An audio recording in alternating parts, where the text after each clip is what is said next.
Hi guys, I'm back. Make sure I got this on straight for a change. Tim Pierce, good evening. Oh, you're out in the middle of nowhere, Tim. Okay, I hear you.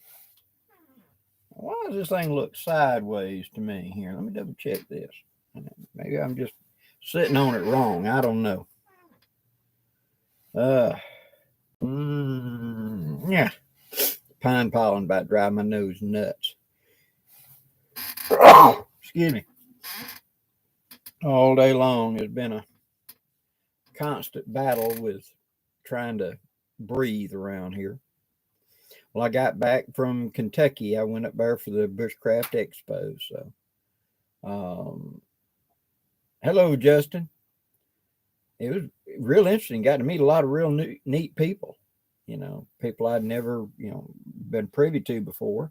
The guy that writes the Angry American book series, he was there. Um, ELEJ Skull Crusher that was on the Naked and Afraid and Alone. He was there. Hiram, good evening.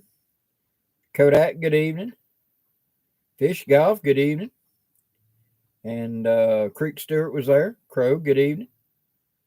So it was quite a, interesting to get to meet people, of course. And of course, there's a lot of people I already knew, like Jason Hunt, Sean Kelly, um, Fire Maiden. Finally got to meet her personally. And it was just a good event. A lot of interesting people. Taxman, hello. Yes, John Kennedy, we're only 2.5 weeks away. It's about to be here before you know it for the gathering. Ken Alders, good evening. Ronald Green, good evening. Good evening, Bear. Bear's in the house. Yeah, Hope's they put her on a new medicine, and it's for diabetes, and it's an injectable, and bless her heart, it's just making her nauseous as all get out. And it's just not. I told her, call the dang doc. Tell her I can't tolerate this stuff because all she's doing is being sick to her stomach, and she just don't want to do anything because she feels so bad. So, 2020, good evening. Cordell, good evening. All the way to Australia. Hello there, sir.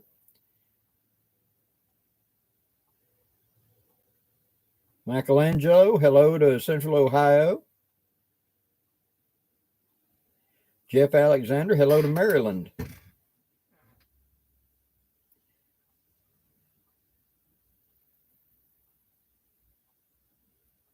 But 112, hello to Rome, Georgia. Yeah, you can tell it's an election year because we're working on all the roads.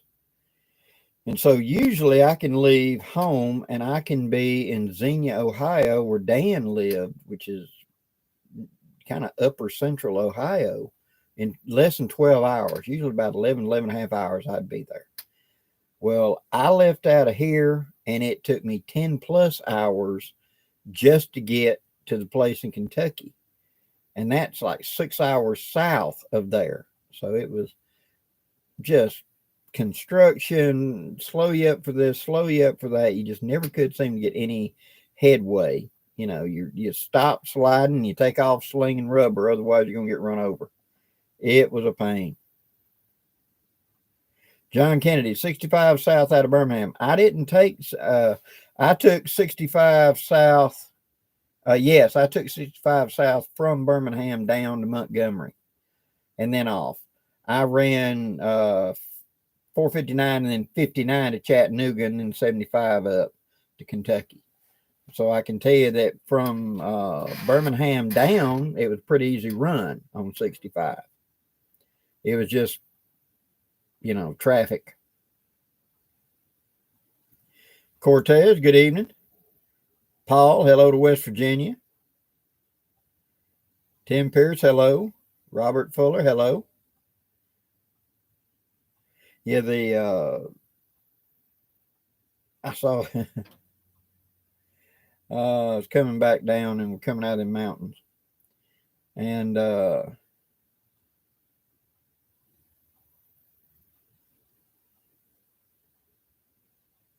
Thanks, Ken. I don't know the name of it that she's on, but hopefully it'll level out pretty soon.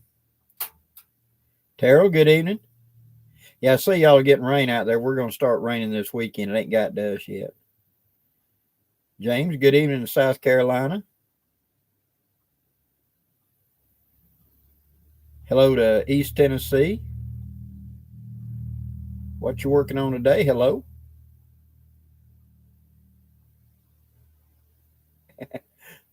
Have a good one, Bear. Thanks for dropping in. Yeah, what it was is you had a Porsche, and beside it you had one of the Dodge pickup trucks or the whatever that says Shelby on it. It's probably a Ford pickup truck, and they're just doing like that, running really about 10 mph slower than the speed limit. And people started stacking up behind them.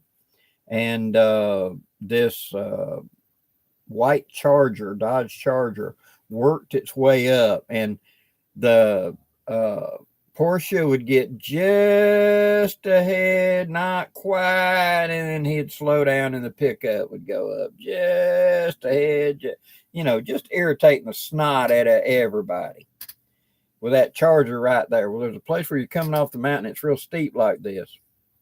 And then there at the bottom, you have an overpass, and you can't see because there's a rock wall right here. And there's a ramp where you're obviously coming off that overpass and you're ramping in. So you only see when they ramp in. I mean, you can't see anything.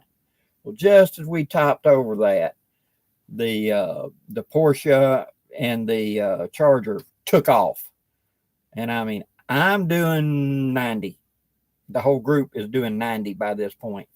And they pulled away from us like we were sitting still. All three of them, the Porsche, the Charger, and the Shelby. The Shelby actually got between them, run down the yellow line, and they're just flooring it. And as they getting to that bottom, the state trooper ramped in.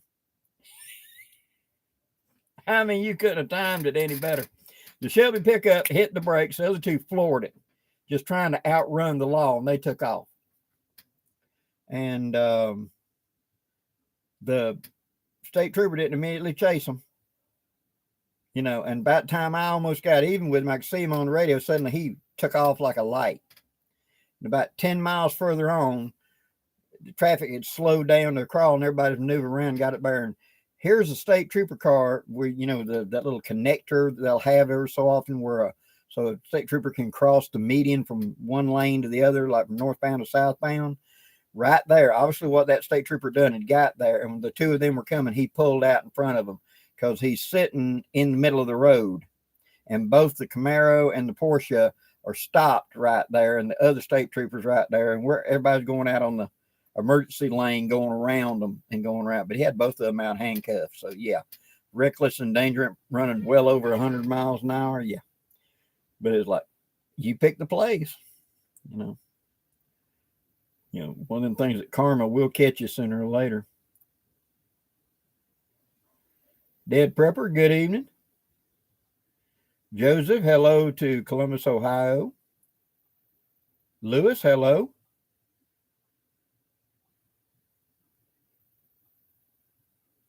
I got saved one time from a ticket because of somebody else. I got on I-10 down there near Fort Walton Beach. There's just a little bitty section. It's Florida. Everything's flat, right? But there's one little section in there somewhere. It's either between Fort Walton Beach and Pensacola or coming back the other way. But there's just a little bit of hill. I mean, just a little. And the median's thick where you cannot see the other side, just a little bit. And I had just topped, and state trooper nailed me, and I was like 5 miles an hour over the speed limit. And I pulled to stop, and he had pulled up behind me, and he'd got even with my window and was asking for license when he dove in my window, literally.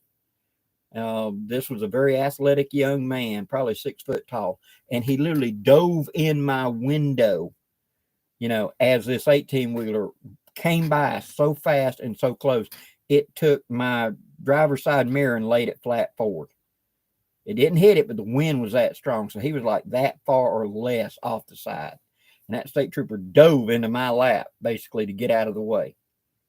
And then I helped him get oriented, and he got out and he looked at me and he handed me back my lines. I got bigger fish to fry, and he took off and he boiled tires. He caught that guy, so I got out of a ticket because of sheer luck.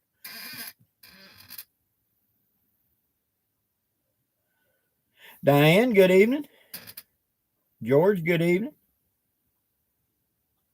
Chris, thank you very much. Yeah, I was up there in Kentucky at the Bushcraft Preppers Expo. And like I said, man, it was a great opportunity to meet people.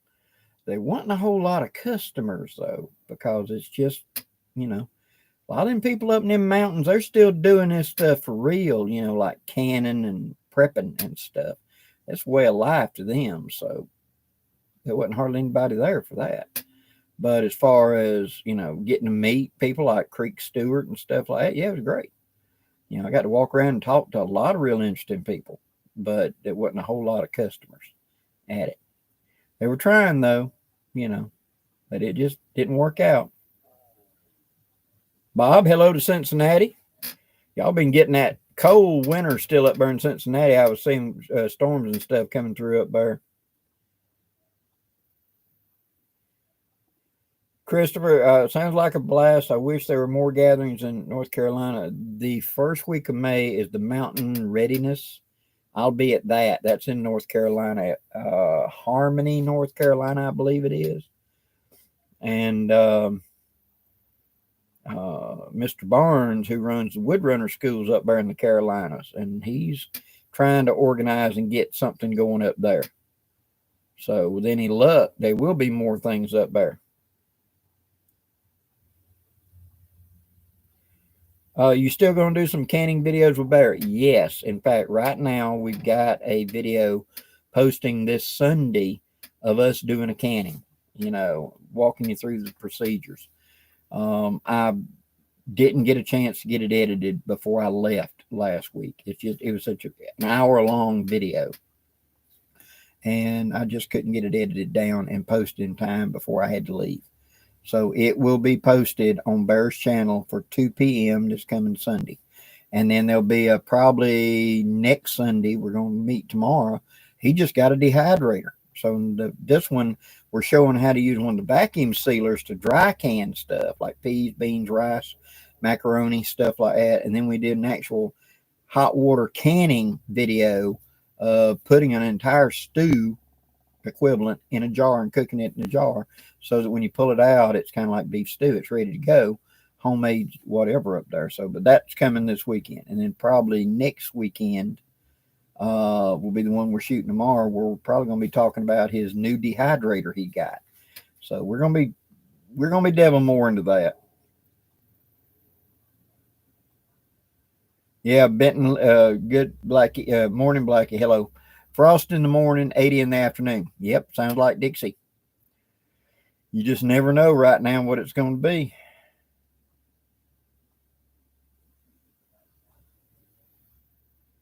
Tracy, yeah, that's the thing. I have too. Kentucky Prepper, glad to have met you up there at it. I believe it's Harmony, North Carolina. It's the first weekend of May, like that 4th, 5th, 6th, whatever it is there. I'm going to be there with Trinity doing vending, and I may do a class. We don't know yet. I got to meet the gentleman up there that's putting it on, or part of the crew that's putting it on. We got to talk for just a few minutes. And he said, would I be willing to do a class? And I said, sure, just let me know what you need. And I need to plug in some time. I'll be glad to step up and do something. But don't know yet. But that's the plan right now. And then I think the next weekend is the boot camp / Pathfinder in Ohio, and I'm going to be at it with Trinity. So May's going to be an awful busy month for me. Lambo and Doc, hello to Rainsville.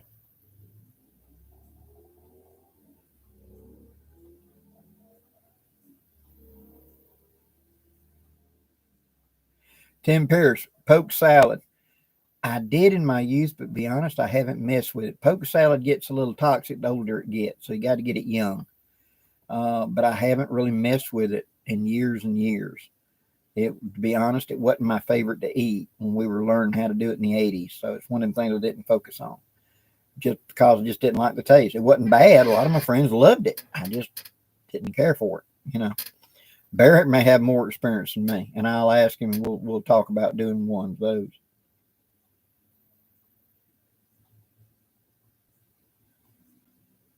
Ken Albrecht, Blackie, I recently ordered a few sample products from my Patriot Supply. Just curious, any experience with them or similar companies?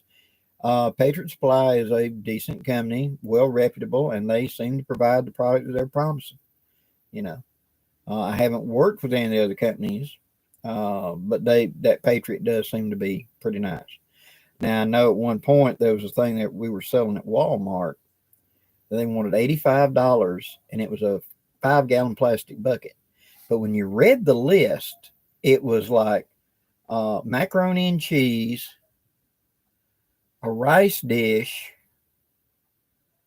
powdered milk, and oatmeal. That was it. And we figured up there was about $20 worth of, cheap oatmeal, cheap macaroni and cheese, cheap rice, and cheap powdered milk. And they wanted $85 for it. Now, I'm not talking about the Patriots. I'm talking about this other one. So whoever you deal with, look at it and really look at it and see what they're selling you. And if they're just selling that stuff's cheap. You can get it on your own. What's available. Okay, Christopher Evans, 3rd, 4th, and 5th, Friday through Sunday, correct? Good. Chris, come on out and say hello. We'll be going back out for hogs. We've talked about it, and we'll probably talk about that tomorrow. Before it gets hot, probably in April, me and him are going to try to get a hog to go in the freezer. Especially if we get one about 50, 60, 70 pounds, smaller one. Those are easy to have cut up. You can process them pretty easy. And be good to put in the freezer. About one each, that'd be enough to supply some pork for a while. Garen, hello to North Florida. All right, I'm going to say, I don't mean to be rude. Grimmer, hello to Iceland. Hello, and thank you for tuning in. BC, hello. Jared Oliver, hey, glad to do it. Like I said, I enjoyed the expo. I really did.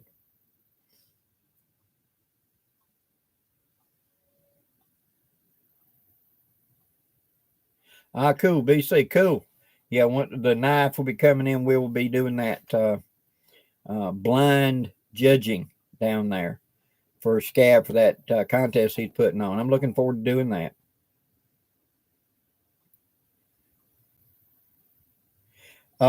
Frank, yes, the RWS percussion caps are very nice.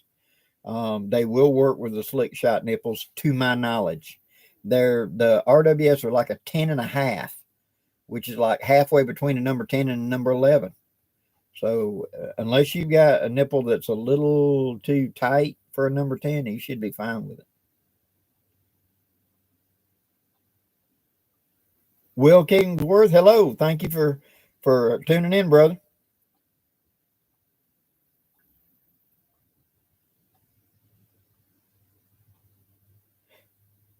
Oh, Parabellum, awesome. Those old detective specials are pretty decent.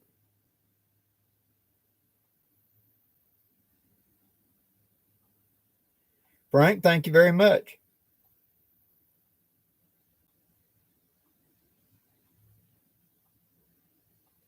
Garen, yes, it can be what they're eating, but most of the ones we got down here, they're going to be eating acorns, stuff like that, and a lot of corn because everybody's got a deer feeder up there. And so they're just eating corn all the time.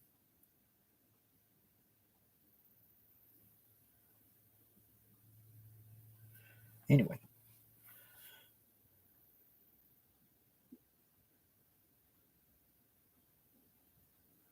Lambo, that's correct. A lot of the food supply dehydrated buckets are nothing but, some sort of dry grain or whatever.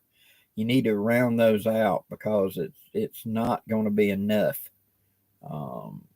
And when I look at it, it's like, I can buy oatmeal cheap. I can buy rice dishes cheap of varying types of rice dishes. A lot of times you go to the dollar store and like $1.25, you can get a box of them and just start buying those up and putting them up. And I understand where the big box, I mean, the big bucket stuff comes from. For somebody that has nothing, especially people living in the city and have no idea, yeah, I can see that. But at the same time, if you have a bit of time and you can just go to your standard grocery store, you can buy grains and stuff, put them up. And that's one thing me and Bear touched on in this upcoming video about being able to vacuum seal, put them in glass jars and just seal them. They're good forever then, seems like. And you don't have to worry about stuff getting to them. So I can take them out. I can get a big bulk of rice, like a 50-pound bag, and store it in large glass jars and just be able to know it's going to be safe that way. And also be able to add spices and stuff into it, dry spices. So when I dump it out and put it in the water to boil it, it's not just plain rice. It's already got a flavor.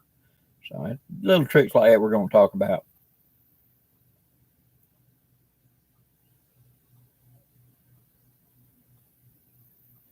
Yeah, BC, I understand. Hopefully you get down here.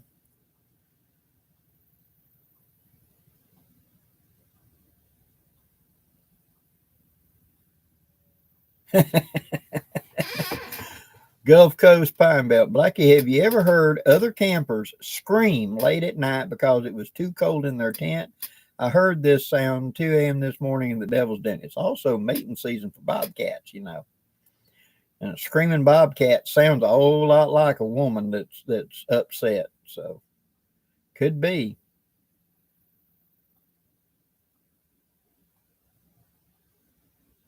William, good. I hope you enjoy your time on the Apalachicola River.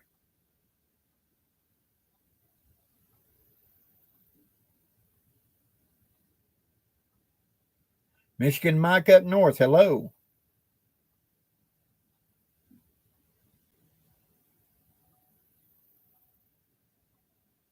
Tiny Titan, hello. They like to sell those expensive survival buckets, expecting you to throw it in the back of the closet and never use it. Correct. You know, and but when you've done any kind of camping, you know, go for a week-long camp out and decide you're going to save weight and just eat instant rice or instant oatmeal. You will be sick of it by the end of the week. Been there, done that, because I can carry so much light stuff, you know. And you've got to have variety. You've got to have taste. Otherwise, you will very quickly, you know, tire of it and just not want to eat any of it. So when you're setting up your larder, you need to vary that. That's the reason spices were so prized in the past, because they were limited in what they could get, you know, locally, meats or whatever. But with spices, I can make it at least taste a little different. Good, bad, indifferent, at least don't taste the same every time. And therefore, that's the reason they got really, really good, and why spices, dry spices, were such a huge thing in the day. Wald, hello to Germany. Charles Martin, hello.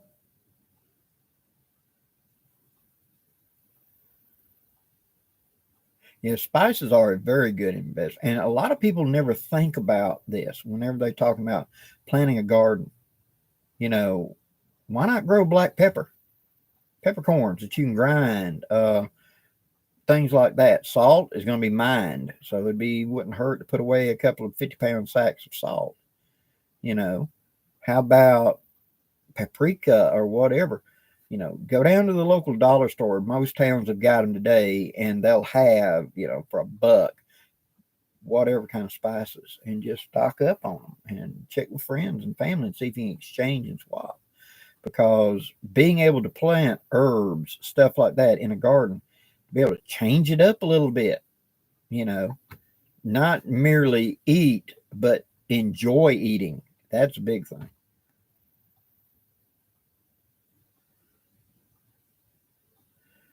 Charles Martin, what do you think of the books Dave Canterbury puts out?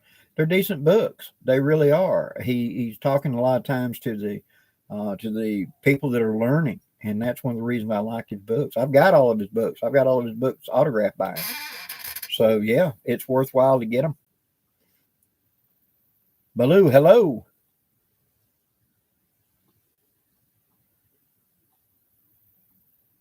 Michigan Mike, yeah, coffee, definitely.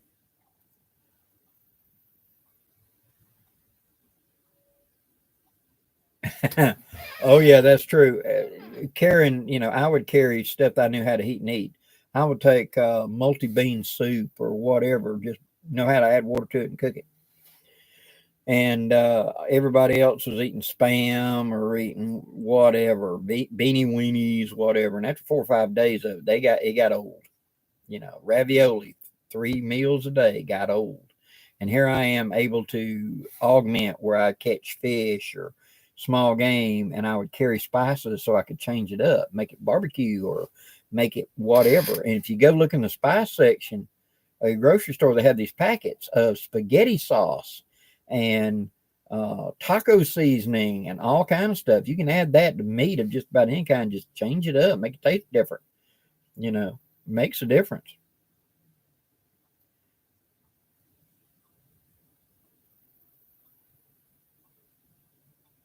Tiny Titan.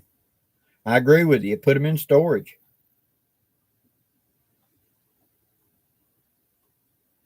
Right, Garen. Pemmican does have kind of a boring taste. Well, that's one of the reasons I used to pound up berries in it. Any kind of pound up super dry fruit, because as you'd be eating it, you get a little spike of a different flavor. But it was something they could carry long term. Greg, you made it. Can you recommend a Colt 1861-36? Yes, I can.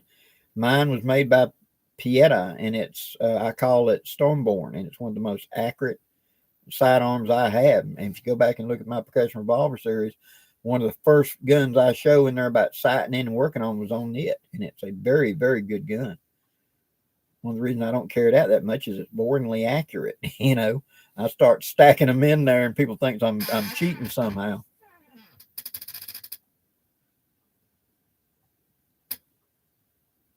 Michigan Mike, yeah, chai and other teas, all of them. Dry teas can be put up for years and still be all you need a little bit of water and you're good. Making a taste. Experiment with pine tea and other things. Find out what you can do naturally to save the expense of store bought for the, to it becomes the elegance then. Little taste of normalcy. Charles Martin, I've been trying to build a library since I saw you and Bear talking about it. It's a big help. It really is. But 112, are you going to be at the Atlanta Blade Show in June? I'm not planning on it at this time, but Bear might want to go. If he does, if we're going to go just for the day, I'll let everybody know I'm going to be there. Cow Tipper, hello to Louisiana. Yeah, Justin, taco meat. Yeah, then taco seasonings. Packets of them weigh nothing. And being able to spice up anything, is always a big help. Very true. Coffee would be a great barter item. Yes. What do you think about trap for little things? Traps are very handy, especially produced. Traps are a way we can produce meat without having to actively stand there and hunt. So you have your base camp area. If you've got running water or something, or ponds, you should have lines out all the time. And if you've got a lot of game trails, you should have traps out. And so once a day, you should run all your trap lines, check your lines, and it's food being produced where I don't have to stand there and do it. So it's becomes like an octopus of multiple tentacles looking out, trying to grab something for me to eat. So yeah, any kind of trap. Big old rat trap hooked to a tree, baited up to get squirrels and stuff. Works great.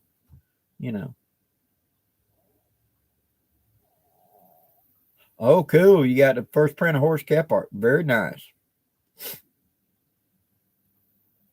Oh, yeah. Having wild berries and stuff, great resource. Christopher, and thank you very much. Could you elaborate on the pros and cons of conicals versus round ball in different scenarios? I'm debating investing in a conical mold from 1860.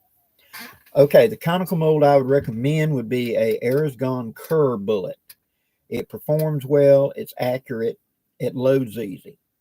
A conical is greater penetration and greater long range. Okay. The round ball, especially when you do it with pure lead, think more like a hollow point. When it hits, it wants to smear. And so small game, round ball. Big game where I may have to penetrate into it like a cow, a deer, a horse, something big that I'm trying to, in a survival situation, I got to drop. Conical would be the way to go. So it's two-way. It's a way you can make that one gun perform two different ways. See, by the way I load it. So yes, I recommend everybody have both. For general shooting, I carry round ball. I do not feel unarmed with a round ball in it. Trust me, I've got a lot of experience. But if I know I'm hunting hog, that's when I'm going to drop in that conical. Or if I've got a gun that's just freakishly accurate with it. What you saw me shooting the Remington in the recent video where it did a cluster, like one ragged hole out of them. Yeah, that I'm really thinking about that becoming the carry load for that gun because it shoots that curve bullet so accurately. So that's the two sides of that teeter-totter. Do I need the penetration? No. Well, then save the lead and use a round ball. You know, the round ball likes to hit and flatten out. The conical likes to penetrate. If I'm shooting something relatively small, I don't want it to over penetrate. So I want the round ball.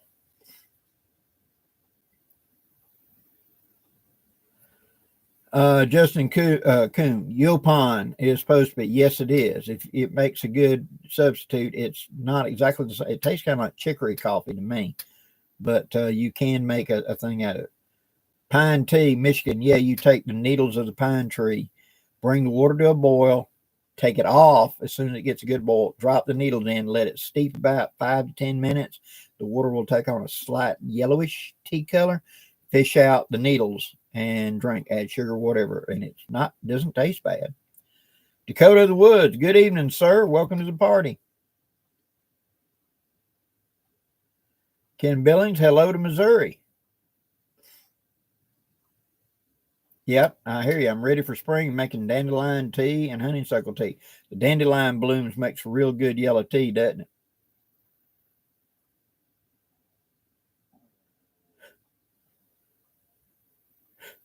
Yeah, that Dollar Tree instant coffee, excuse me, would be very barterable as well when things get rough.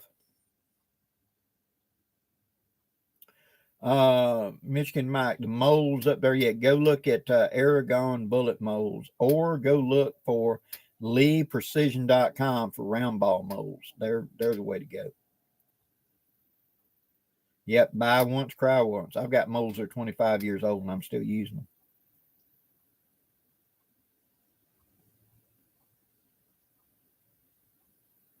Ken Albridge, Blackie, does the bed spring trick work for catching turkeys? It can. We always just use the heavy thread in the corn to catch turkeys. I am in no way endorsing illegal activity here. I'm just saying how it was done in the past of taking a really fine, like spider wire fishing line, you know, like that 4-pound test, but it's got like, it's the size of 4-pound test diameter, but it's actually like 25-pound test line. And you take a sewing needle and you start sewing through whole kernel corn out of a can of corn that you're going to eat. And you put a big string on them. And then you take the end of that string and you tie it to a post so it's not going to come loose. And then you're going to slide a kernel out about 10 inches and slide a kernel out about 10 inches, slide it down that string until you get all the way down to the end where how long the string? Just don't take it off the spool yet. Just keep going till you run out of corn. When you get to the end of the corn, cut the string, tie a knot in it, and lay it down right on along a fence row. And the turkey will walk along the fence row and he'll see the corn and he'll eat and swallow. And he swallows that thread. And he walks up and he swallows the next one. Walks up, swallow the next one. Well, by the time he gets up there and you've strung these out over 15 or 20 feet, see, he's got a wad in his craw of that string that he swallowed. And when he goes to turn, he can't pull it out. And so when you come walking up tomorrow, he'll be standing there at that post. He can't go nowhere because he's, you know, he swallowed his own demise. And then you use a stick, whack, and it costs you a piece of string and some corn. I'm in no way endorsing illegal activity here. I'm just saying this was a trick that was done back in the old days. Okay.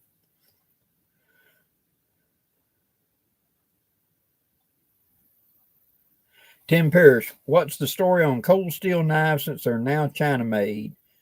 What is a SK5 steel? I've used Bushman spear.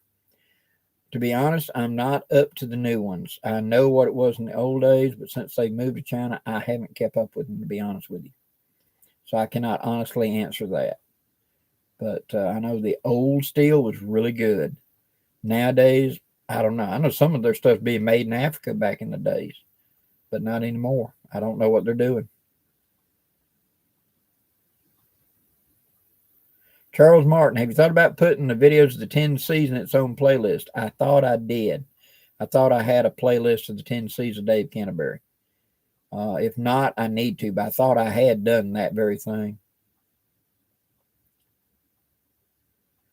Greg Chandler, Blackie, have you written any books? That would be awesome. My plan was and is to create books. And I've got an entire book set up now called The Master Woodsman and one for my percussion revolvers. It's just getting the time to work on that dang thing. In fact, that was one of the things that me and Creek Stewart talked about. He was encouraging me on how to do it and how to a service that will take what I've got and edit it for me and turn and just save me all the time for a very, very reasonable price. So I will think about that this summer when it's hot and I can't do nothing else. That's when I'll start playing around with that idea. We'll see. But I have not, but I'm planning to.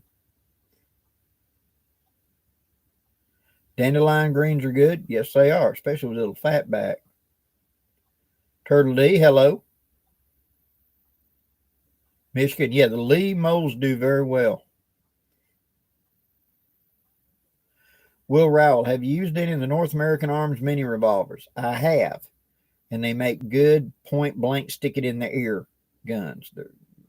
I've got the 22 Magnum, 22, long rifle, and put the oversized grips on it so you can actually get a hold of it. Makes a really good hideout, out of sight, out of mind type deal. But it's a point blank gun.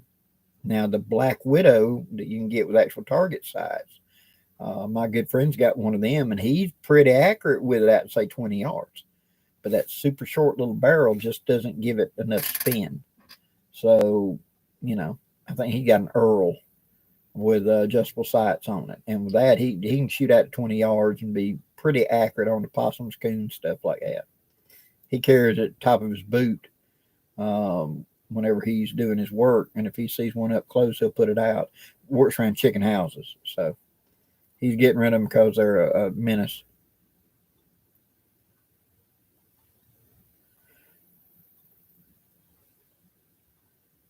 King Renegade, thank you very much. That's a very old tip.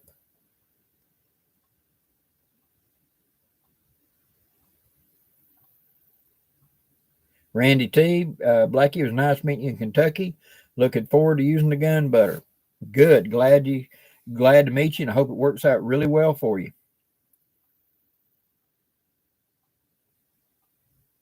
Twister, hello there.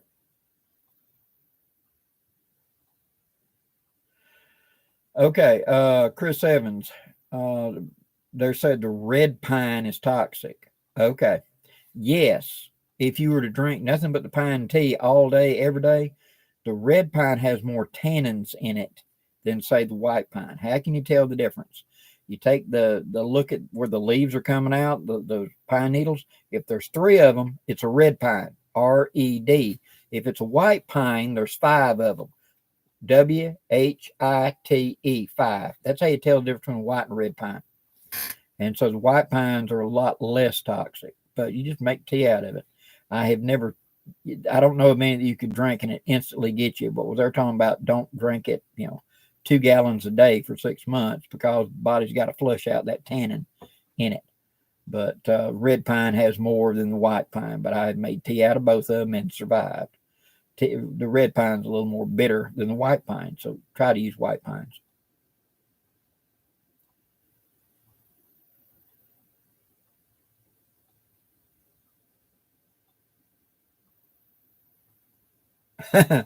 Says Pray, really would love Narrowsburg, New York when it gets too hot down there. New York, the state, is a very pretty state.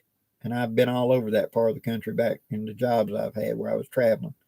And New York, the state, is a very, very pretty state. It really is. Midlife Wanderings, good evening.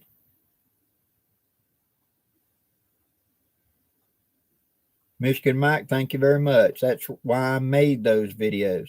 And I am publishing new content over on Rumble of the Percussion Revolver series. I had to kind of away from YouTube because of their policies. They're letting me leave what I got up, and leave me alone. And to be honest, my Percussion Revolver playlist is like my number one replayed and played most videos is actually that. But that's the reason I've started putting new content over there, because I can open up and talk more about stuff. And I'm going to be talking more about stuff like being sneaky and stuff like that, because like the information about the corn and the turkey, I can share that over that and say, look, this is for educational purposes only. I am not encouraging you in any way to do anything bad. I just want you to realize that this is the way it was done in the old days. See, and we'll do stuff over there. But just about every Saturday I post one. I'm going to try to post one this Saturday, but it's kind of rushed this week. We'll see. I've got the gun actually laying over there loaded, ready to go. And that's going to be, I'm taking what I'm doing is taking a given load and trying it in multiple guns as if it was issue ammunition, which is a Kerr conical bullet and 30 grains of powder and the cap. And seeing how it varies in shooting across the crossing grab, seeing how it performs in accuracy and see how it performs in velocity. And so far, the Rogers and Spencer has outperformed every gun. So tomorrow, or if I get to go tomorrow, it'll be the Dragoon that shoots it. We'll see how that works. Midlife Wanderers, they are addictive, dude. Once you start, you'll want the whole collection.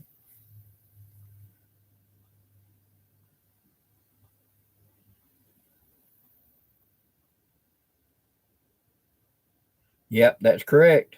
How many needles they got on them?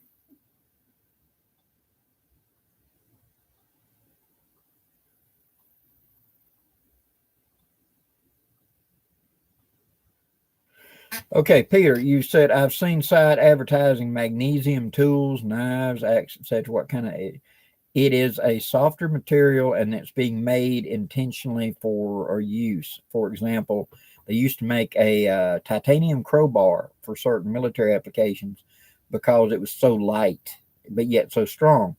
The magnesium tools are to be non-ferrous, and so therefore they're not going. You can do them around electrical stuff and whatever, and they're not. But it's not that great a steel. It's a good steel, but there's a lot better stuff floating around. Just to be honest, it's trying to do a certain job, and a lot of the magnesium tools are really meant to be a emergency fire striker, and it's okay. But magnesium by itself is not a really good steel for holding an edge or something.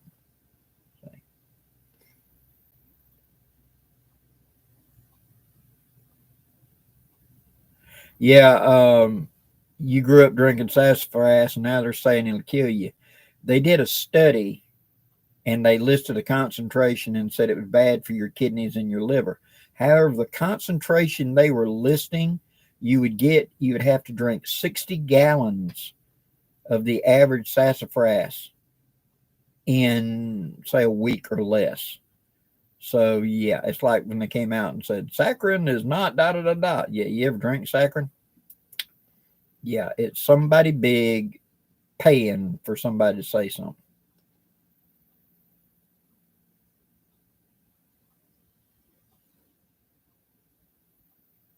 Sage, Blackie, was there ever a large backpack you've used that was your favorite?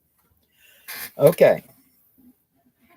For large, where you got to be up in cold country or something, I got to have just pure bulk carrying capacity. I tried the Alice large, didn't like it. It doesn't fit me. It's way too far center of balance.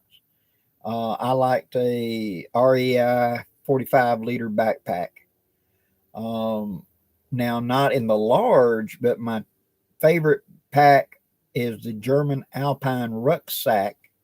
But it's like a 35-liter, 25 to 30, maybe a 30-liter. And I did most of my camping with it. And I was in love with it. Still am. But when I developed my bag, which borrowed heavily from that Alpine in size, weight, thickness, how it carries. And everybody that's wore my backpack has said that how well it carries on them. That was my focus, was how well does it carry a load. And but yeah, if you've got to get a big one, something like an REI 45-liter pack, and that's all I can say. I had one for probably 25 years. The only time I needed such a big bag was during the winter when I'm having to carry that big bulky sleeping bag and those big bulky jackets and long underwear. You know, the rest of the time I need just a regular rucksack is more than enough down here. Chuck Miller, good evening. Carlos, good evening.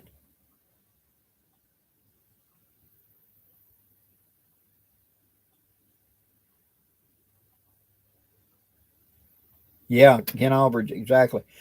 I was really shocked how pretty that state is once you get away from the city. You know, if you could just put a wall around the city, it's a real nice state, you know.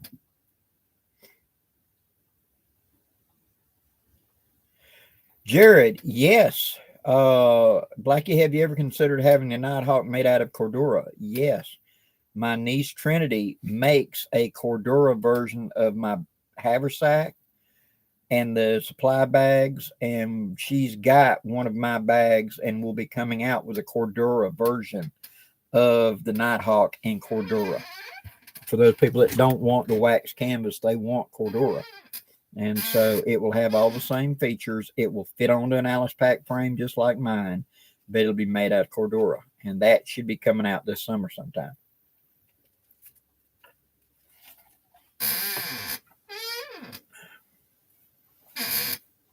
Greg Chandler, glad to be of use. Thank you.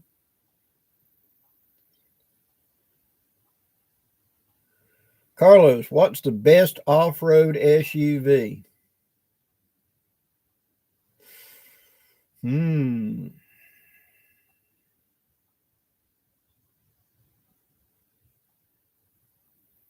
I'm old school. I really don't like a lot of the modern stuff, to be honest, especially with these frames they've got today that break so easily. I remember when a truck was a truck, you know, and for many, many years I had a 70s C10 step side short wheelbase pickup. I could go anywhere a billy goat could go with that 350 engine, 350 transmission. You know, I'd go anywhere. I was just two-wheel drive. Didn't matter. I'd get in there. Today I'm driving this old vintage 30-year-old Nissan Pathfinder that's billy goat. It'll go anywhere. So I can't really speak to the modern ones. You guys help him out with that. What would be your choice in modern SUV? I like old vehicles because I just don't care for the new ones. Yes. Chris Evans, 9 out of 10 scientists agree with whoever funded the study. Absolutely. Texas Joe, good evening. CM Martin, poncho recommendations. Okay. Jake Trent, who was a Pathfinder instructor, now he's doing his own stuff. I'm sorry, I don't remember the name of his school. He is on Facebook. I spoke to him at this gathering at the Expo, and he has found the U.S. military producer for the U.S. military ponchos and has access to them, and they're $40 a piece, brand new, exactly what the U.S. military buys. So if you're wanting a U.S. military poncho, brand new in the bag, Jake Trent, talk to him, and he'll tell you how to get a hold of them. It's something you can buy it yourself. You don't have to go through a dealer or nothing. And he told me, but I don't remember the name of the company, but they're available, and it's $40 for a U.S. Army poncho, brand new. Midlife Wanderings, what frame do you recommend Whoops. Y'all took up on me. What frame do you recommend to purchase to connect with your rucksack? An Alice Pack frame. That's what it's designed for. Now, there may be others out there, but I can tell you absolutely for a fact that it was designed from the ground up to line up and hook up to an Alice Pack frame. And they're available surplus everywhere. So, and somebody was told me they're still being made, where you can get them on line brand new, but all of mine are used, but they work just fine. Michigan Mike, any thoughts on water purification? I carry a Grail because the Grail can filter out all the way to viruses. And in today's world, there's all kinds of stuff. They did a study down here in my neck of the woods a couple of years ago where they took a river that was about 150, well, right at 200 miles from Atlanta. And that's the Chattahoochee River. That's the boundary between Alabama and Georgia. And Atlanta dumps into that. Okay. And they want to see what it was like. And as far as the pollutants of what you would think, it was actually pretty good. But what the fish were testing heavily for was caffeine and all kinds of medicines and stuff like that. Because you see, when you take your heart medicine and you go pee, that's the body flushing it out. It goes in the water, it processes. Well, the sewage don't take it out. So the medicines that people take are being flushed out of the cities into the fish. Caffeine, nicotine, all these things. And so these fish are testing positive for sometimes high amounts of stuff like that. And it's where they're upstream, there's a city, and everybody's been prescribed Lortab. And they're peeing Lortab. And the water fish are absorbing the Lortab because they're eating everything in it. So I took that because I can filter even that out because it'll even get out viruses, which is tiny little things. Water purification, I will use boiling, if nothing else. If that's not available and I ain't got time to do that, I will do the dirt method and try to filter it that way. But for grab it and go, I like a Grail. Yes, they're expensive. And pre-filter. Take you something to filter the water to make that cartridge last as long as possible. But I've got mine to last over a year and a half, using it a lot. And it just, whenever it gets to where it takes over a minute and a half to squeeze water into it, that's when you're supposed to change it. It doesn't stop. It's just, it's slow to filter. It never gets where it loses it. I asked the maker of it. I saw him at one of the events, or one of the main manufacturers of it. And I asked about that, and they said, I asked, would it ever stop? He said, it will plug up completely before it ever stops filtering. So that's the thing. It will never get where it's letting toxic through. It'll just plug up completely. So you will always get safe water out of that. That's my little 2 cents. Okay, let me see now.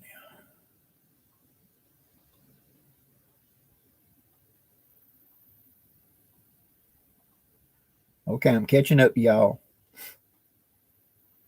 Jennifer Lucas, good evening. Hope you get back to Bama soon. Forerunner, yes.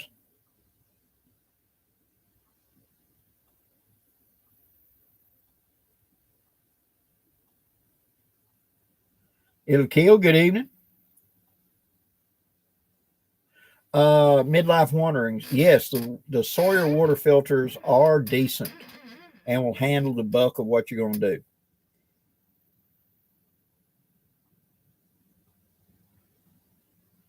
Gray Wolf, good evening. Hadn't seen you in yet.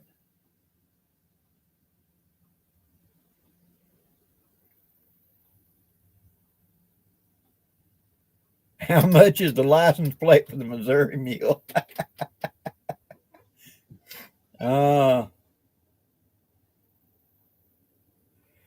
If you're talking about my license plate, it says Red Mule, and because it's red. My black pickup got the name Blackfoot Pony. And so it'll scat, dude. It'll slam you back in the seats. It will launch right now better than it did the day it came off this assembly line. Old Red out there, she's a mule. You stomp the gas to the floor and you use a calendar. A quarter mile with a calendar. She'll get you anywhere. she'll claw up a vertical slope, but she's not a speed. So she's a mule as opposed to a pony. So we call her the red mule.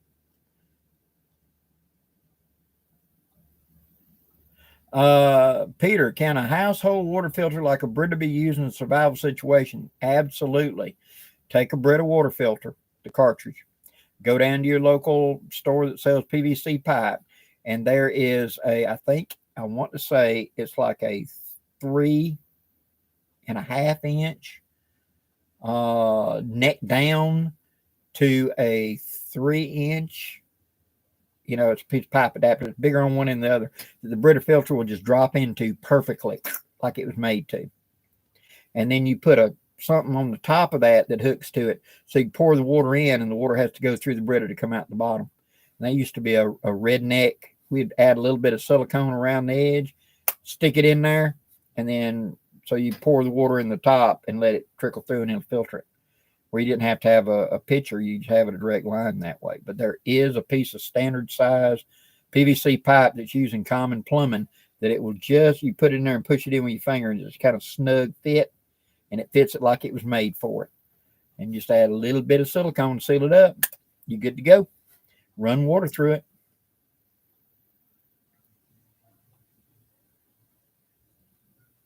Michigan Mike, correct. Amphibians are fragile, so usually they're the ones that absorb the stuff. Same thing with oysters. If there's any kind of toxins in the water, check the oysters or the mussels in rivers, and that will tell you what's in that river just like that, because they are filter feeders, and so it builds up in them. And so amphibians and oysters, mollusks, they're your big indicators.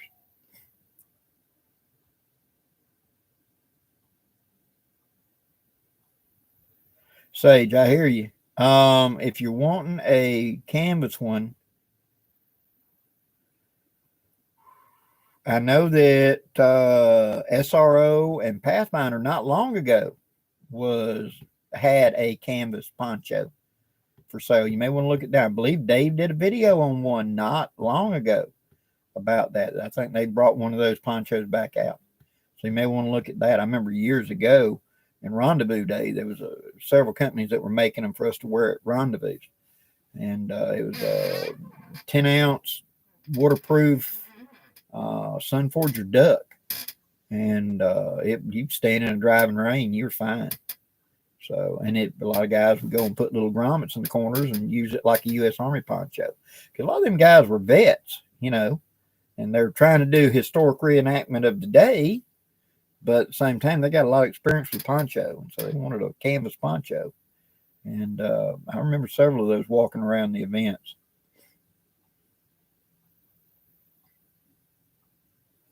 Jared Oliver, plan on doing any fishing videos? Yep, I do. In fact, I'm taking my canoe to the gathering, and I'm taking my fishing gear, and I'm planning on doing a little bit of fishing and stuff while I'm out there. Plus, it'll be a chance for me to sneak out of camp. Everybody's sitting around talking. I'll grab my canoe and I go out on the lake, and I'll go shoot me a video and do some fishing. Sage, true.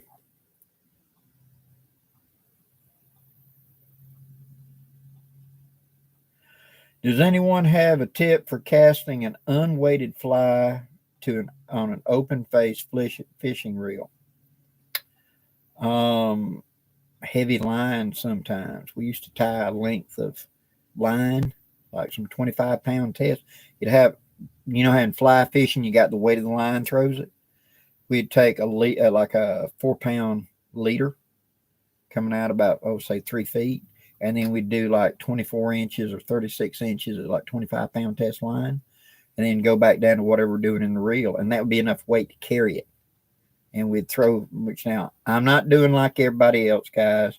I'm doing splat fishing in swamps and stuff like that, where I'm trying to cast 25 feet to get out there, because there's too much over your head. You're not going to do this. You got to sidearm it. And so we would do tricks like that to have the line itself be the way that carried it out. Maybe that'll work for you. No guarantee. That's some of the old tips and tricks we did in the day trying to eat.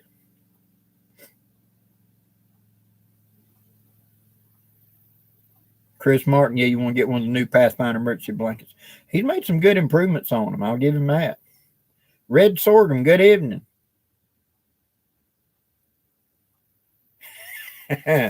Oh, yeah.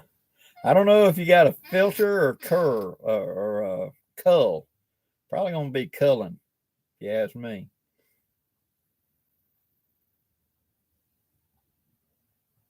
Yep, you're right. You know, they listen to stuff like that.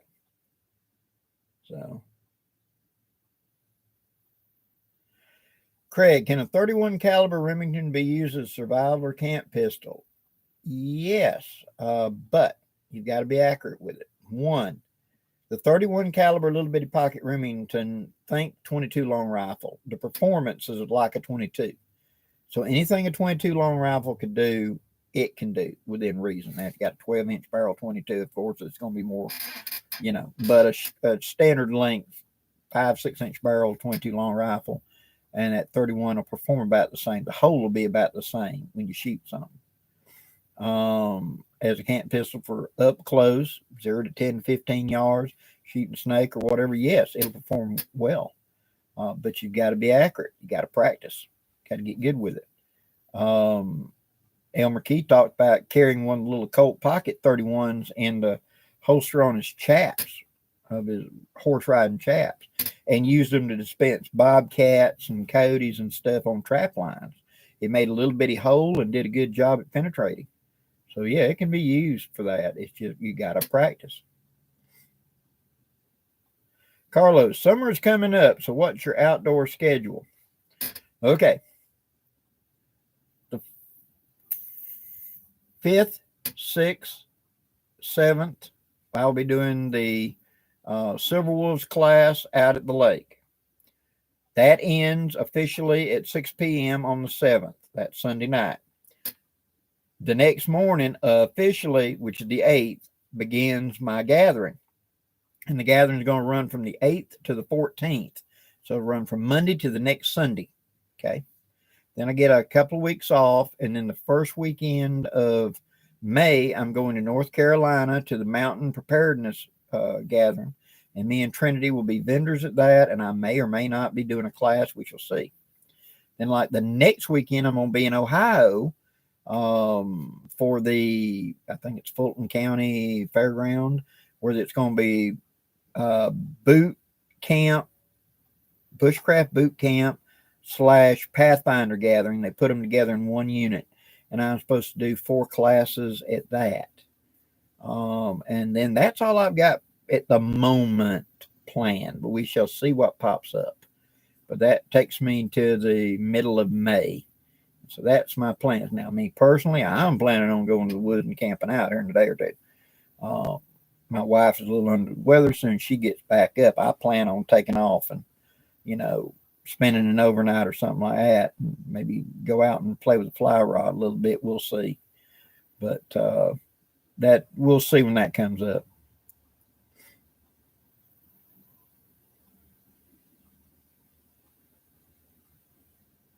Michigan Mike, yes, the Tenkara type, which is cane pole fishing down here in the South. You learn how to roll cast and flip it.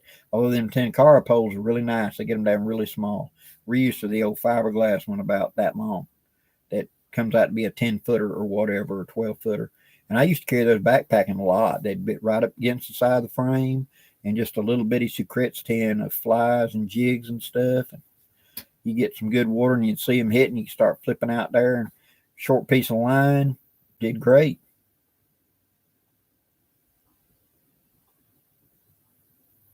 Patriot Preacher, yes, they do make clear ones that you can hold water in for throwing it out there. You see them a lot in salt water, those clear ones as well. Tim Funk, good evening.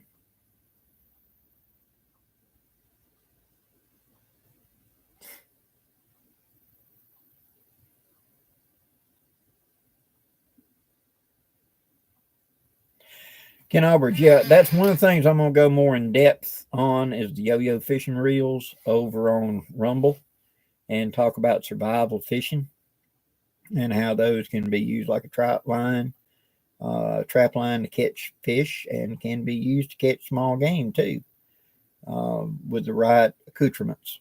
But again, that's survival stuff. That's not I'm not encouraging anybody to break the law in any way. I'm just saying how it was done in the past. Craig, you're welcome.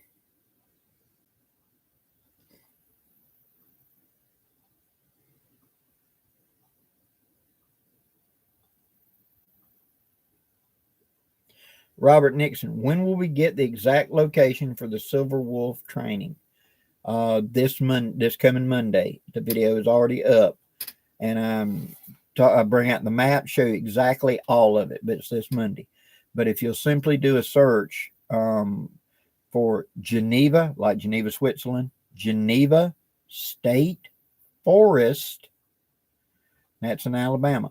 Now, be advised, there is a Geneva City here in Lower Alabama and a Geneva County pond. It is not of them. It is Geneva State Forest Lake, and it'll take you to it. It's considered a state park, and so they have their own website and everything, tell you how to get there. And so many people have come to my gatherings and plugged in their GPS that now you can tell it, I want to go to the lake, and it will GPS you to the lake. Before it was kind of not. When I started many years ago, 2016 I think is when I did my first one, maybe 2015, I think it was 2016. And you couldn't GPS that lake, they'd never find it.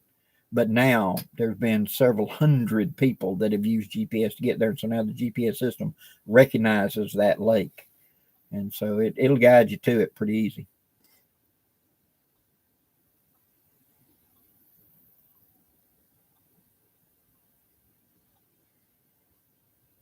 Chuck Martin, are you talking about the old M60 Marlin 22 rifle? Yeah, they were decent. In fact, I've still got a couple of them. They were easy to work on, accurate, and most of the time when you started out in my era with a semi-automatic, it was a Marlin. It wasn't the Ruger. The Ruger was the big money. The Marlin was the cheap working class man gun. So, good night. Thank you for coming in. Oh, M1. I'm sorry. M1 rifle.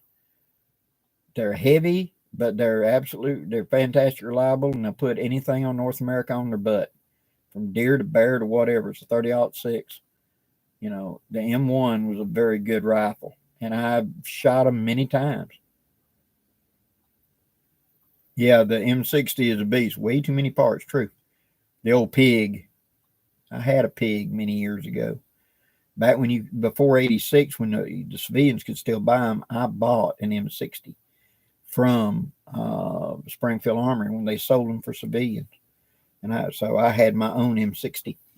You know how much fun it was to try to feed that thing? Finally, I sold it for a really good price. M1 carbine, really good gun as well. Light, handy, reload for it. Now, here's the thing they don't mention a lot. M1 carbine brass likes to stretch. So get the trimmer from Lee Precision. And about every fifth reload of it, trim the brass to proper length, because the brass will slowly stretch a little bit on you. And gets where it wants to jam, because the brass has got a little long and you didn't realize it. I did a lot of reloading for an M1 carbine when I had one back in the 80s. And I probably put 5,000, 6,000, 7,000 rounds through that gun. And it was accurate. I hunted with it. You know, it was my camping woods rifle when we were running through the swamps and stuff. Oh, yeah. Put 30-round mag in that sucker. Yeah, there's a lot of camping trips. There's still a lot of Polaroids floating around with Blackie, you know, in jungle-like camps we got down here with me and my buddies.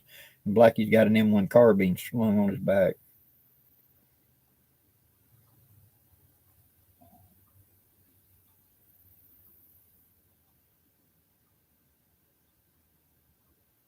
Chris Evans, do you prefer the original casualty blanket or the Pathfinder?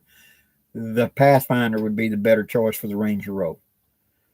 I've had and used both of them, and the ones that Dave is getting is just a little better quality, you know, and they are tougher. He did that demonstration of trying to rip them, and they are tougher. So if I was going right now the money, go get the Pathfinder ones. They're not that expensive, but he is getting the best from the best manufacturing get.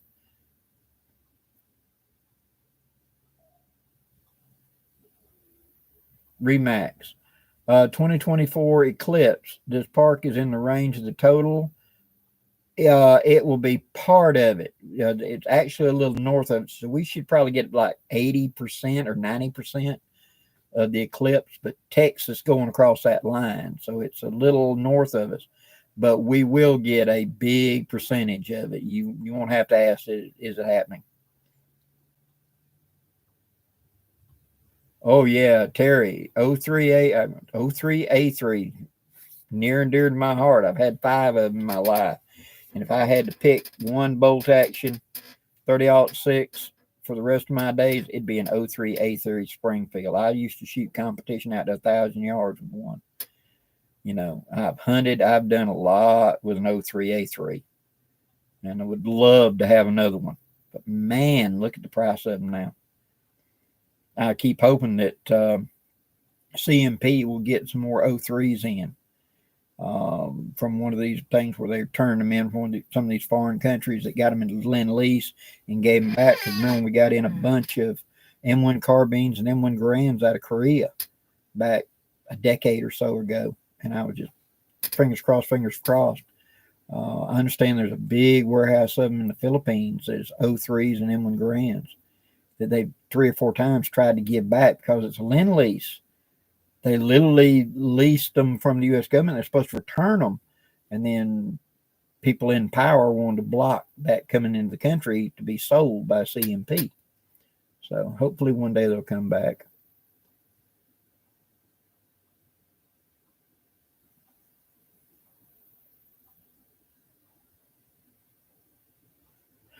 Gray Wolf, Blackie, I'm thinking of filming some of my various ramblings and start a sort of potpourri channel. Do you think it's worth doing an introductory video? Yes. Your introductory video will be the first video that people that find your channel find. That simple statement of what I'm doing and why I'm doing it. And you can always change it later on. I've changed mine like 5 or 6 times. You know, it's a good thing to do. So if your channel starts to change and go more in a direction, you can change that introductory video. And it does help. It kind of explains you to the audience. And I really think it helps. So give it a try.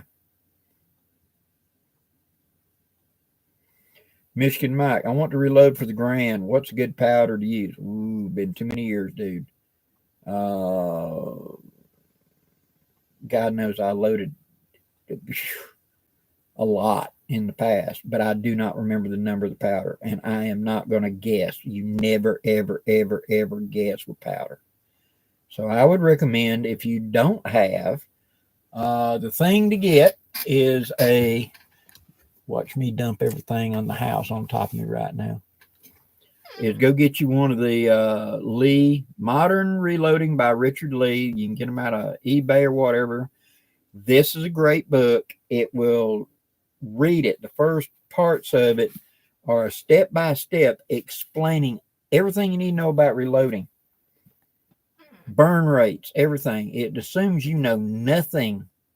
And I'm going to give you a working knowledge. And by the time you get done reading that part, which is like a paperback book in the beginning of it, then you jump to 30-06 and it'll list everything. You'll have a much better understanding. And you can actually absolutely trust this because there is no load in here that's going to damage your gun. They've intentionally dialed it down to, even if the hottest load in here you use, you're going to be fine. But you got a good working knowledge to learn how to load. And it will give you especially if you get something that's relatively new, one that's been made in the last couple of years, it'll list all the modern powders and what's today considered the best choice for loading for that. So that would be my recommendation.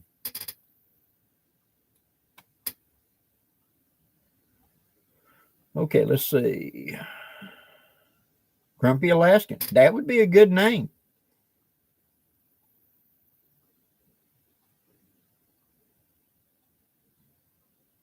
Jerry Donnell. Blackie, I thought you was out for 2 weeks. No, I'll be back for this week and next week. And then I'm going to be gone for 2 weeks. So you get 2 in between and you miss me for 2. Does anybody make an 03 knockoff? To my knowledge, no. The 03 is really a knockoff where you took a Mauser, and really it is a Mauser, we took the cock and bolt and the look of the 3040 Craig that we had, the 1898 3040 Craig, and just kind of copied the Mauser feed system on it. In fact, we had to pay royalties to Germany. And after World War I, we paid them the royalties for the rifles we had produced during the war to fight them. We went and paid them the money. So it's a Mauser design. The 03 is actually a knockoff of a Mauser. I just happen to like it a lot. So, and the 03 and the 03A3, big difference is the 03, the sights are up front. The 03A3 is World War II production. And that's the one I fell in love with. I like that sight further back here. I've had the 03, and it's a fantastic sight for the rifle range. I mean, that sight is so precision, you can shoot 1,000 yards with it. But for combat, that's the reason they went to the 03A3 and put that sight back there on the back of the receiver, just a better sight, and got rid of that super technical sight. So if you're hunting a target gun, 03. If you're hunting a general purpose hunting gun, an all around gun, 03A3 is what you want.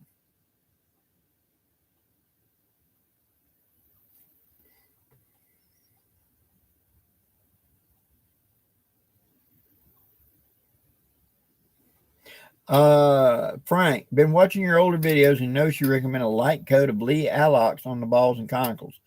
Do you still recommend that? Yes. One, it reduces oxidation so that when you have cast up all of these and you put them up and you haven't used them in a while and you come back to them a year later, 2 years, 3 years later, that white powder that's on lead bullets, that's where it's oxidizing, ain't there.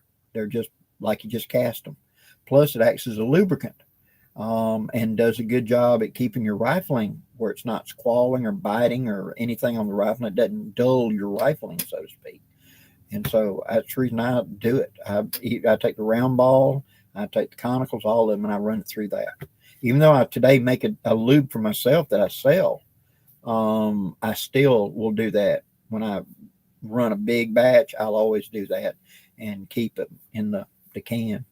And it's something I picked up in the 70s, started doing, and I've never seen a reason to stop. It really works.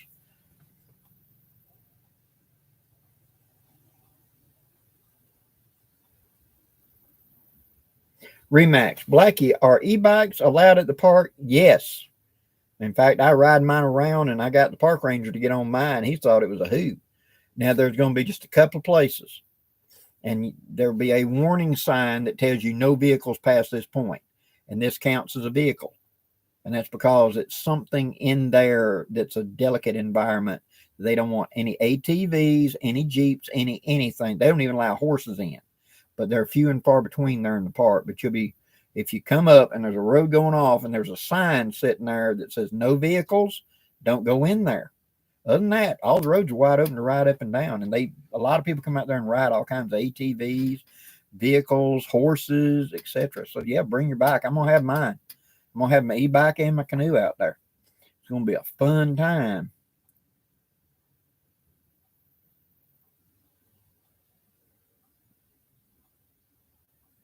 .4064, 47 grains, grand load. Awesome. Thank you, Eric.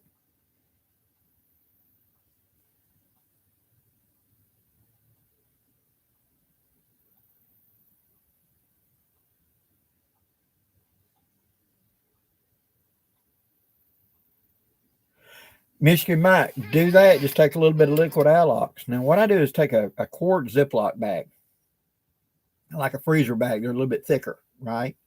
And open the bag up and get inside of the tube and just squeeze out a little dollop. I mean, a little bit. Something about the size of a pea. Okay? Put a big handful of bullets in there, close the bag up, and you start rolling them between your hands. And they'll just roll over and it'll coat them all in just a couple of minutes. Then I take a piece of aluminum foil and I dump the bullets out. And I'll stand them up, so it's just a base, and let them dry overnight, and they're good to go. It doesn't wipe off. Once it dries, it's there. And I don't have to worry about oxidation on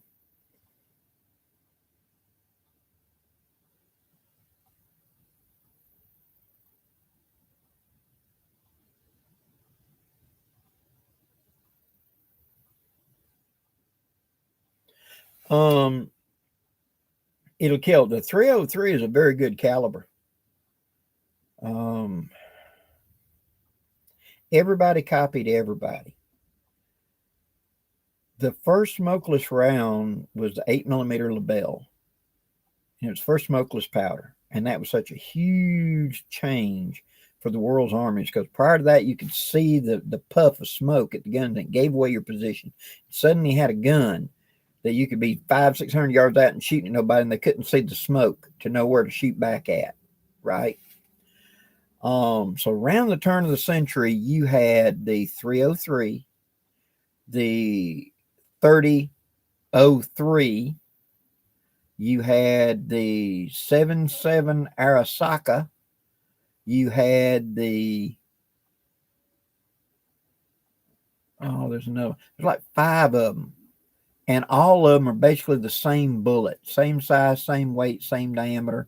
The difference between a 30-06, a 3003, a 3040 Craig, that's right, a 77 Japanese, a 7.625 for Romeo Russian, all of the same bullet. Everybody was copying each other's bullets. Well, if they went to it, we need to do it.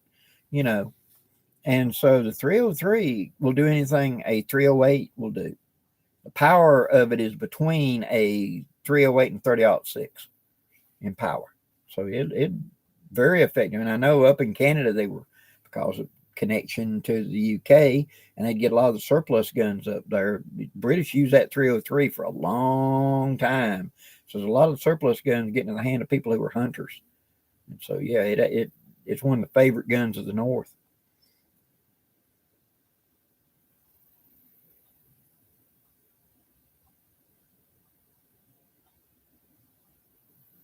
Christopher Evans, Blackie, have you ever stripped the black coating from a Pieta to actually blue it? I want to get rid of it. Yes, vinegar will take it right off.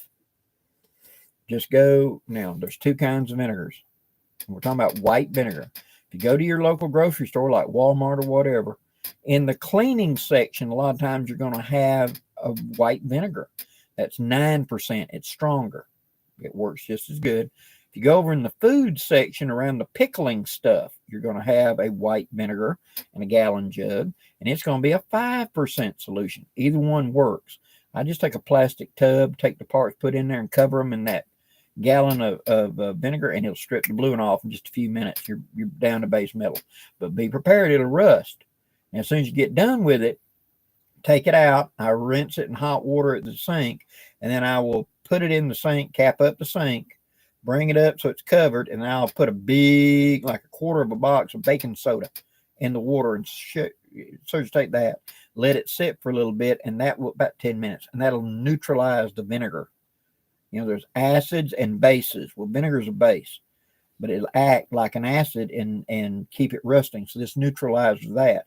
Then dump it, rinse it with cool water, let it dry, oil it, or blue it. If you're going to blue, strip it, use acetone or something to make sure there's no oil. Use gloves, and then blue it any way you want to blue it. Brownells sells bluing kits of different kinds. That's Brown Nails, one word.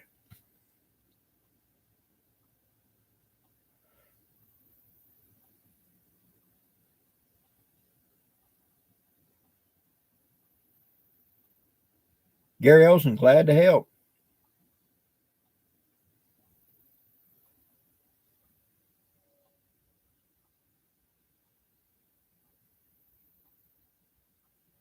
Oh, cool, Gray Wolf. That's awesome. I like an FNFAL. Okay, this is a guy that built his own M14 and shot M14 in competition. Okay, M1A civilian, not fully automatic. And if you put the 2 guns to the side, which one I pick, and I'd rather, if it's going to be that big a heavy a gun and only a 20-round box magazine, I'd rather have the FNFAL than I would the 14, to be honest. But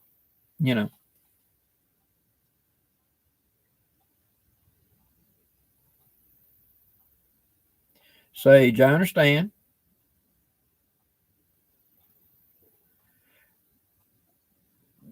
And I understand where you're coming from, but back in the day, those were the cheap guns. Those were the first guns you got. A lot of time, young man, when he was starting out, his first deer rifle was an old Mauser, because you can pick up an old Mauser for $25. And if he was going to break a gun, I'd rather he broke an old Mauser. It was a $25 gun than $100 Winchester, bolt action. And so a lot of guys started out with them. They got sporterized, cut down stocks, put scopes on them. In fact, I did a lot of that in the early 80s. I was doing a lot of guys were bringing in guns. Say, can you make this into a first gun for my grandson? Because they picked it up as surplus and, it'd make a good deer rifle. And a lot of them with that. Well, now they've become historically significant now, a century later. And now people are wanting to convert them back to what they originally looked like.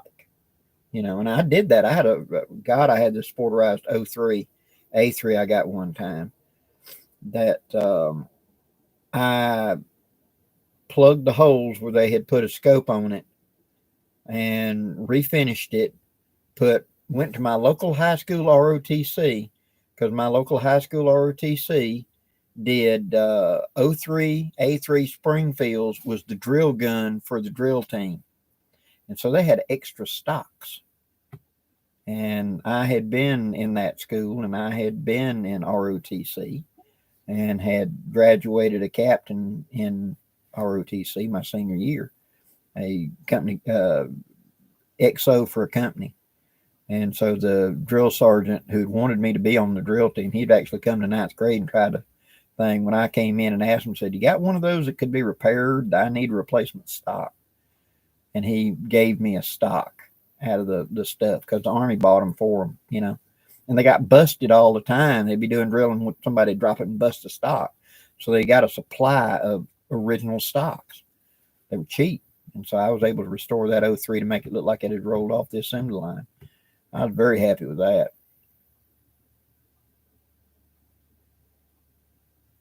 Good night, It'll Kill. Thank you. Pam, good evening.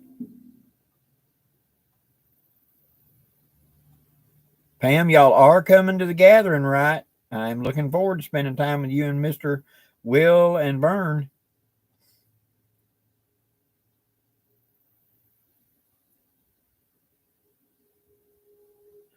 What do you think of the 5x7x28 carbine for small game hunting? The 5x7x28 basically is a 22 Magnum. If you really look at it, it's hotter. It's higher speed. But it's a 22 Magnum is what it is. They just hot loaded a 22 Magnum. And so, yeah, it'd be really good for small game varmint hunting. I agree with it. But really, when you really sit there and look at it and figure out what's the weight of the bullet, the same weight as a 22 Magnum.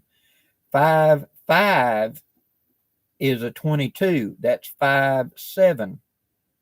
It's just a little bit bigger than a 22. They made it so you couldn't put a 22 Magnum in it and shoot it. So, but yeah, it does anything a 22 Magnum would do. Be a good up close one.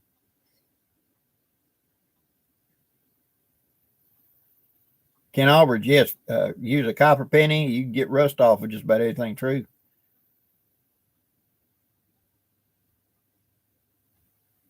Good night, It'll Kill.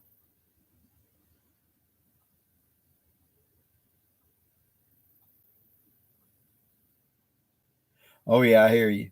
Take the strip of clip stuff off the military ones. I hear you.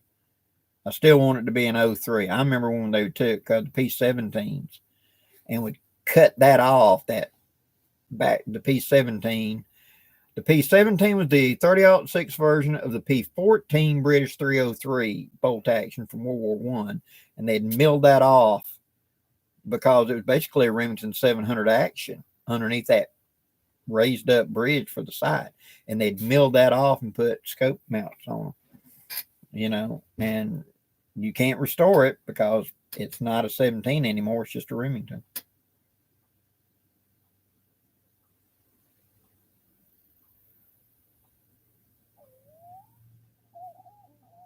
Preacher Man, yes sir. ROTC was awesome. Good, Pam. Looking forward to it. Yes, Johnston, it's a 22 mag, but it's centerfire, correct.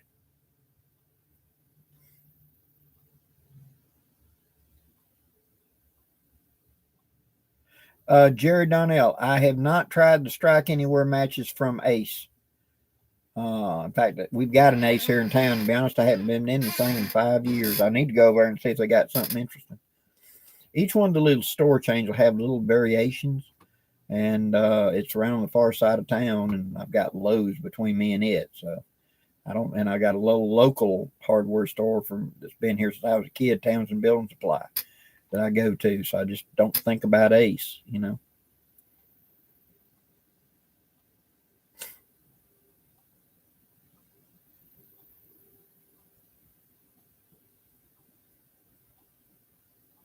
Preacher man, what the copper does is it will grab the rust, but will not grab the steel. It doesn't leave a mark since it's softer than steel.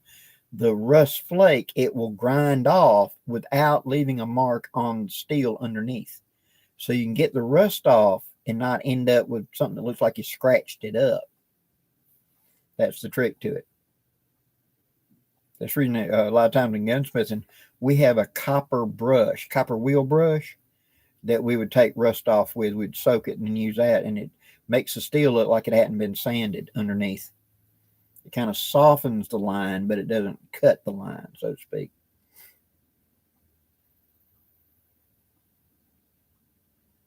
Yee, Grey Wolf, yeah, the old Remington XP100, yeah. That 221 Fireball was a handful, wasn't it? I got to play with a Hornet, 22 Hornet one time. It was a lot of fun for shooting stuff. You know, like I said, I will not condone everything, but I knew an individual that XP100 was his favorite middle of the night deer gun. Prop it up on the top of a truck, and he could be accurate out to 150 yards with that thing.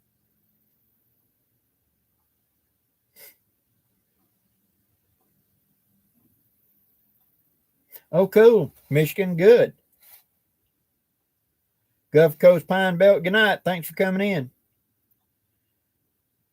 The 22-250. The 22-250 was designed to be a transition gun like the 243.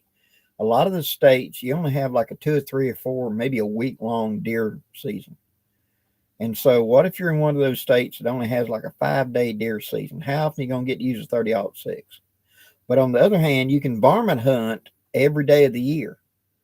And so the 243 was designed to be, you drop the light bullet in it and you varmint hunt it. You drop the 100 grain bullet in it and you could deer hunt with it. The 22-250 was the same way. There was a light bullet and a heavy bullet.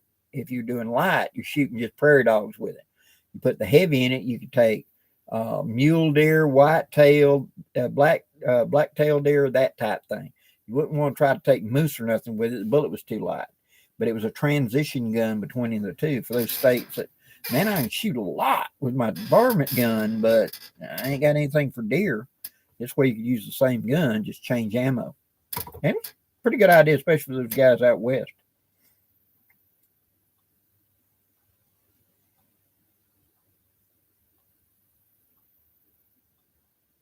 Yes, Preacher Man, one of the brass brushes would work well.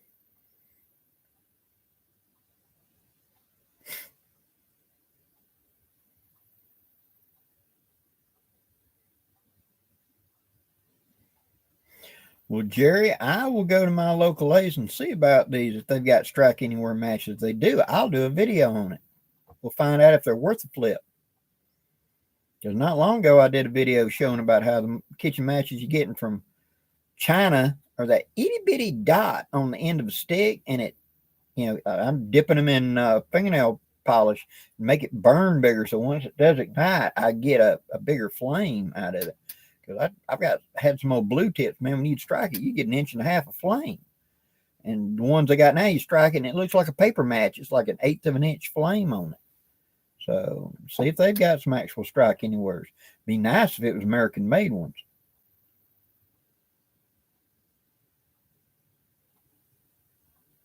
Tim O'Neill, okay.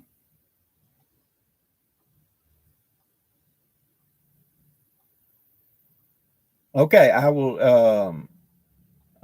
a short about nonstop in Mobile for the trip video. Cool.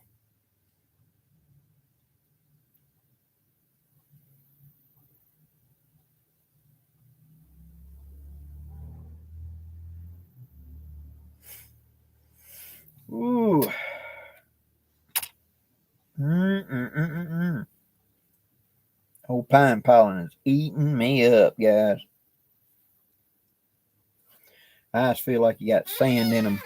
It's just up here, everything is pollen right now. We're supposed to get rain about 10 o'clock night, a little shower coming through. Be great because it'll clean the air out a little bit.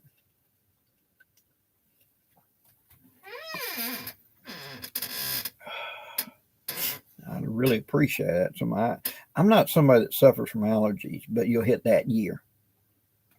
And when you do, it's just, it'll eat you up. And I remember a doctor telling me years ago, because one of the things I haven't talked about in global warming is the fact that plants love this. And so you go back and look at the pollen count, because we took such measurements back in the day, back in the 1980, and then you look at 1985, it's almost a third more. By 1995, it's a third more. So the pollen count today is almost triple what it was 40 years ago. And so he said, if you're not allergic, give it time. You will be. The sheer amount of pollen produced in the air, because they like what's happening, it gives them what they need to reproduce. So they're more and more and more of all kinds of plants are producing much more pollen than they used to. And so when it hits, everybody's going to plug up. Heck, one day in the future, might be wearing respirators for 2 months out of the year, waiting for the pollen to drop. We'll see.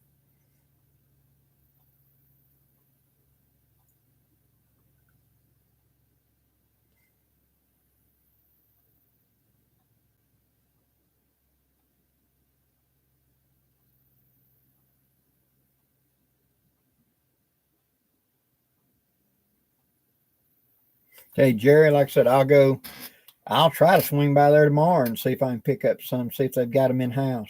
If so, I'll get us some. We'll give it a try.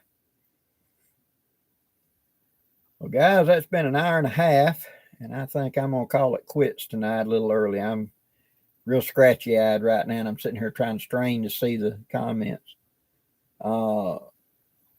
Preacher Man. Yes, you can actually make flour out of pine pollen. Dance with Empties, good evening. Steve, good evening and good night. But Preacher Man, something that somebody pointed out one time I thought was pretty interesting. Pine pollen is only a few molecules, I mean a very few molecules, off of testosterone. If you put both of them chemically up to a serious chemist and look at it, it's like 90% of the same formula. You just tick, tick. And almost all reptiles go into their mating season right about the time all the pine pollen comes out. So people think maybe it triggers, them because they smell it and they're breathing testosterone and it makes them aggressive. And the alligators, the snakes, the everything else, everything seems to go into mating season when they start smelling all the pine pollen. Even places that don't have pine pollen, they have some other type of conifer or whatever. And so a lot of that could be related. So I remember there's a reference in some of the early journals of some of the Jesuits that came amongst the Native Americans that were talking about a war bread that only the warriors were allowed to eat, and it was yellow. He thought it was cornbread, but it was not cornbread because he was able to eat it, but only the warriors were allowed to eat that. I've often wondered if they were making pine pollen into cakes for the warriors. It'd be kind of funny to know. Well, guys, y'all have a great night, and I will be back on next Thursday night, and we'll have another one. Thank you so much for all the comments. Thank y'all for all the support. I truly do appreciate it, and there'll be more videos coming out real soon.